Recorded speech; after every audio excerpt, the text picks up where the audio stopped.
கர்த்தருடைய நாமத்துக்கு ஸ்தோத்திரம் உண்டாவதாக. நான் சின்ன பிள்ளையாக இருக்கும்போது எங்கள் குடும்பத்தோடு நாங்கள் ட்ரெயின் வண்டியில் போகும்போது கண்ணு தெரியாத ஒருவர் தன் கைகளில் 2 கட்டையை தன் விரலில் மாட்டிக்கொண்டு அதை தட்டி கொண்டு அந்த இசையில் பாட்டு பாடினார். இறைவனிடம் கையேந்துங்கள், அவர் இல்லை என்று சொல்வதில்லை, பொறுமையுடன் கேட்டு பாருங்கள்னு அப்படின்னு அவர் பாடின அந்த பாட்டுகள், அந்த குரலும் ரொம்ப பிடிச்சிருந்துச்சி, நன்றாக இருந்தது. நான் ஆச்சரியப்பட்டேன்.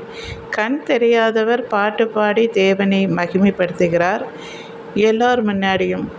நாம் நன்றாக இருக்கிறோம், நாம் தேவனை புகழ்ந்து பாட வெட்கப்படுகிறோம். அதேபோல் கை கால் இல்லாத ஊனமுற்றோர் இயேசுவை பற்றி எழுதியிருக்கிற நோட்டீஸை கொடுத்து கொண்டே இருப்பார்கள். இதை பார்த்து அசந்து போயிருக்கிறேன். தன்னுடைய குறைகளுக்காக கவலைப்படாமல் இயேசுவை பற்றி அறிவிக்க வேண்டும், எல்லாரும் பாவத்திலிருந்து மனந்திரும்ப வேண்டும், பரலோக வாழ்வை அடைய வேண்டும் என்று நினைக்கிற அந்த மனசு எனக்கு ரொம்ப பிடிச்சிருந்துச்சு. பிறகு என்னை நானே திட்டிக்கொண்டேன். இயேசுவை பற்றி அறிவிக்க பயப்படுகிறேன், வெட்கப்படுகிறேன். அவர்கள் என்ன சொல்வார்களோ, இவர்கள் என்ன சொல்வார்களோ என்று. மனுஷனுக்காக ஊழியம் செய்யாமல் கர்த்தருக்கென்று மனப்பூர்வமாய் ஊழியம் செய்ய வேண்டும்.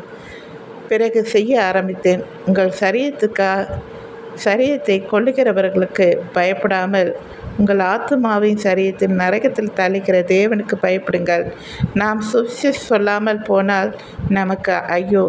சுவிசேஷம் சொல்வது நமது ஒவ்வொரு மீதும் விழுந்த கடமை. இதை சரியாய் செய்ய வேண்டும். புரிஞ்சிருக்குன்னு நினைக்கிறேன்.